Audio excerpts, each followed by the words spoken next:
This is Brother West. This is Brother West coming to you again. Come to you again. I'm out and about, taking it easy. Actually, I'm at the car shop getting my car fixed.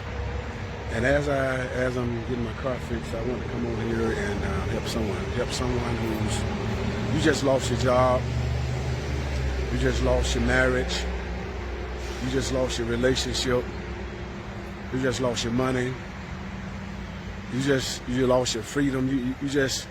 I want to talk to those people who are feeling lost. You've lost maybe your mother, you lost your father, you've lost someone, you lost your child, you lost someone. I want to talk to you. I want to talk to everyone who will listen to me, who experienced loss. And what I want to do, one of the things I want to say is, in experiencing loss, I've lost a lot. But I thank God that I have more with God. And if I can say that, is back in 2014, I lost my mother. Right after that, one of my sisters that was taking care of my mother, lost her. Then the same sister that was taking care of my mother, her niece, lost her. Then my son was paralyzed. So I understand loss. I definitely understand loss. Certain seasons, certain times where people celebrate. I don't always celebrate, but I think about my mom's or my dad. 4th of July. You know, usually people celebrate the 4th of July because of, well, independence, United States independence. But it's a gloomy day for me in some sense because it's my mom's birthday. So just certain times, certain holidays, Thanksgiving, certain situations in my life that I go through, that it triggers in certain things where normally I go to my mom's, but now I can't go to her because she with the Lord. And I understand that.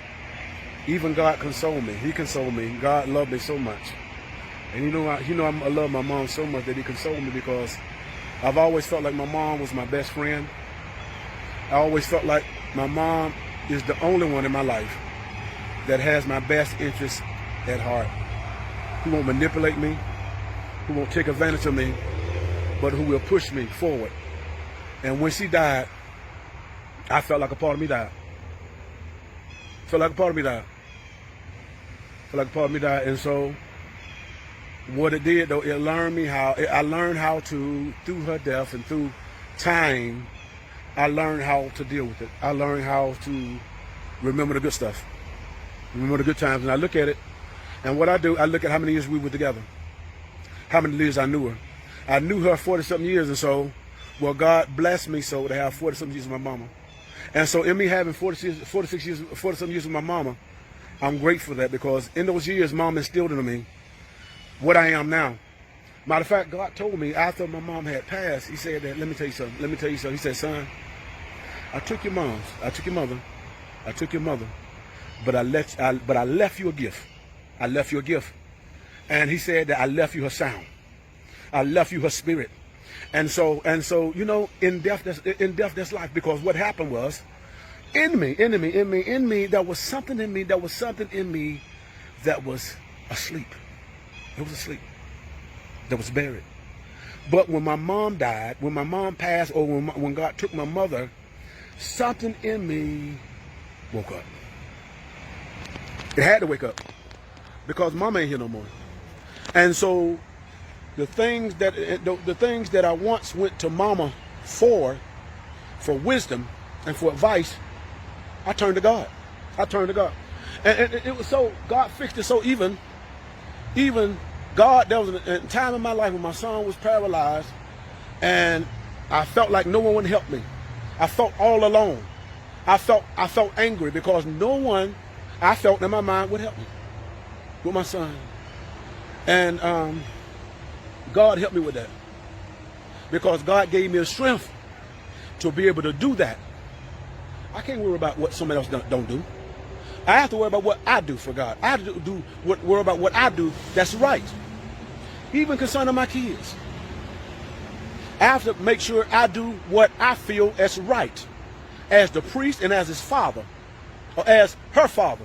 And so what happened to me when I experienced loss, something in me came alive. Oh yeah, it came alive. Because at one time I could just depend on my mom. But then when mom passed, I had to depend on myself. The same thing with God. There was a time when I would go to people. I would go to, well, not people, I would go to my spiritual father, or I would go to my spiritual father for advice, for direction, all that in different situations. And then I still do, but there was a season that every time that I wanted to go to him, when I felt like death, God blocked me. He made him invisible. And what God told me, he says,